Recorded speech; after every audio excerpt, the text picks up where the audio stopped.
અને super prime ટાઈમની શરૂઆત કરીએ એ કેસ જેણે આખા રાજ્યને રોવડાવ્યું છે અને દુઃખથી ભરેલી તમામ લોકો આ એ ઘટના જ્યાં ભરૂચના ઝઘડિયાની એ બાળકી પર દુષ્કર્મ થયું, 8 દિવસ તેની સારવાર ચાલી અને અંતે આ બાળકી એ નિર્ભયાનું મોત થયું છે.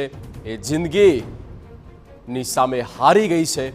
વડોદરાની સયાજી હોસ્પિટલમાં તેની સતત સારવાર ચાલતી હતી. જીવન મરણ વચ્ચે બાળકી ઝોલા ખાઈ રહી હતી. અંતે તેણે દમ તોડ્યો છે. 4 તબીબોની ટીમે ઘણી મહેનત કરી, સતત તેમની દેખરેખ હેઠળ હતી. બાળકીને બચાવવા માટે સર્જરી કરવામાં આવી અને સર્જરી બાદ પણ બાળકીની હાલતમાં કોઈ સુધારો નહોતો થઈ રહ્યો અને અંતે આ બાળકીએ તેનો જીવ ખોયો છે. આ ખૂબ જ દુઃખ થાય છે જ્યારે આ બોલતા, જ્યારે આ ઘટનાની ચર્ચા કરતા એ બાળકી, એ માસૂમનો શું ભૂલ હશે જ્યાં માત્ર 8 વર્ષની બાળકી અને તેનું આ રીતે મૃત્યુ થાય છે. તેની સાથે જે થયું છે એ ઘણું જ ખરાબ, ખૂબ જ ખોટું અને તેની એકમાત્ર સજા અને તે ફાંસીની સજા હોવી જોઈએ તેવી પણ એક માંગ અને તે પ્રકારના એ કાયદા નિયમો પણ છતાંય એ નિયમોમાંથી, જ્યારે કાયદામાંથી તમામ લોકો ફોલો કરવું પડી રહ્યું છે. હાલ તો તેના રિમાન્ડ મંજૂર કરવામાં આવ્યા છે, પણ જેને ન્યાય મળે તે જરૂરી છે.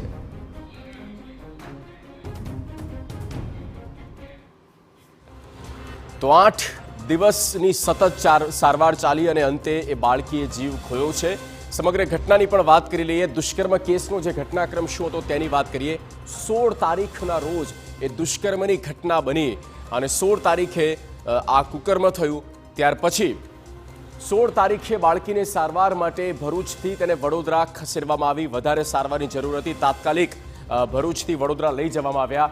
16 તારીખે પોલીસે 6 ટીમ બનાવી અને તપાસ કરવામાં આવી. અલગ અલગ મોરચે તપાસ પોલીસની ટીમ કરી રહી હતી.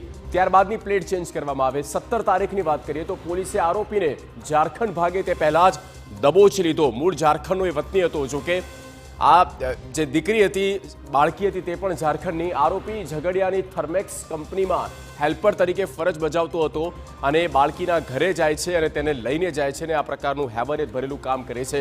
18 તારીખે પોલીસે આરોપીને કોર્ટમાં રજૂ કર્યો. આખી ઘટનાનું રિકન્સ્ટ્રક્શન પણ કરવામાં આવ્યું હતું અને ત્યારબાદ કોર્ટે આરોપીના 5 દિવસના રિમાન્ડ મંજૂર કર્યા છે. 5 દિવસનો સમય આપવામાં આવ્યો છે કે જે પણ તપાસ કરવી હોય એ કરવામાં આવે. 5 દિવસનો રિપોર્ટ આપવામાં આવે. પીડિત પરિવાર જે છે તે પણ મૂળ ઝારખંડનો રહેવાસી છે. આ ઘટના બની ઝારખંડથી એક મહિલા મંત્રી પણ આવ્યા હતા. સહાયની પણ જાહેરાત કરી અને ખૂબ જ દુઃખની લાગણી વ્યક્ત કરી. 18 તારીખે ઝારખંડ સરકારે 3 સભ્યોની ટીમ ગુજરાત મોકલી અને તેમાં એક મહિલા મંત્રી પણ હતા. તેઓએ પણ મીડિયા સમક્ષ વાતચીત કરી હતી સમગ્ર ઘટનાક્રમને લઈને. ઝારખંડ સરકારે પીડિત પરિવારને 4 લાખ રૂપિયાની સહાયની જાહેરાત કરી. ઝારખંડ સરકારે પીડિતાના પરિવારને 4 લાખ રૂપિયા આપ્યા. 19મી તારીખે ઘટનાનું રિકન્સ્ટ્રક્શન કરવામાં આવ્યું. જ્યુડિશિયરી મેટર થયા પછી જે પ્રોસેસ થતી હોય છે તે પ્રકારે પ્રોસેસ કરવામાં આવી. 22મી તારીખે કોંગ્રેસ પ્રમુખે પીડિત પરિવારની મુલાકાત પણ લીધી હતી અને 23 તારીખે આરોપીના વધુ દિવસના રિમાન્ડ મંજૂર પણ કરી દેવામાં આવ્યા હતા. ઘણા એ આરોપો પણ લાગ્યા હતા સરકારની સામે કે કોઈ ગયું નથી, રાજ્ય સરકારના મંત્રી પણ ગયા નથી. આક્ષેપ પ્રતિ આક્ષેપ થયા, પણ હકીકત ખૂબ જ ચોંકાવનારી અને એ જે છે તેણે સૌ કોઈને રોડાવ્યા છે. જ્યારે પીડિતા જે છે તેનો જીવ ગયો છે, તેનું મૃત્યુ થઈ ગયું છે. સુપર પ્રાઇમ ટાઈમ આગળ વાત કરીશું અને હવેના સમાચાર. આકાશી આફતનું એલર્ટ.